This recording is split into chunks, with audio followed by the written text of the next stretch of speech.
Ang matagumpay na pagpasok ni Jesus sa Jerusalem. Pagkatapos magkwento ni Jesus, nagpatuloy siya sa paglalakad at nanguna sa kanila papuntang Jerusalem.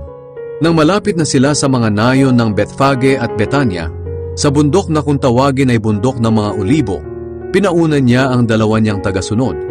Sinabi niya sa kanila, "Pumunta kayo sa susunod na nayon. Pagpasok niyo roon, makikita ninyo ang isang batang asno na nakatali. Hindi pa ito nasasakyan ng kahit sino. Kalagan ninyo at dalhin dito. Kung may magtanong kung bakit ninyo kinakalaga ng asno, sabihin ninyong kailangan ng Panginoon." Kaya lumakad ang dalawang inutusan at nakakita nga sila ng asno ayon sa sinabi ni Jesus.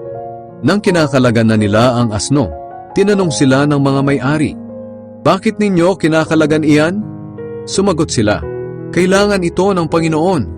Dinala nila ang asno kay Jesus at isinapin nila ang kanilang mga balabal sa likod ng asno at pinasakay si Jesus.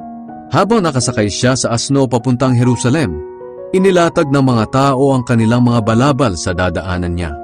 Nang pababa na siya sa bundok ng mga Olibo at malapit na sa Jerusalem, nagsigawan sa tuwa ang lahat ng tagasunod niya at nagpuri ng malakas sa Diyos dahil sa mga himalang nasaksihan nila. Sinabi nila, "Pinagpala ng Panginoon ang haring kanyang ipinadala. Mayroon na tayong magandang relasyon sa Diyos. Purihin ang Diyos sa langit." Sinabi sa kanya ng ilang pariseyong kasama ng karamihan, "Guro, sawayin mo ang mga tagasunod mo."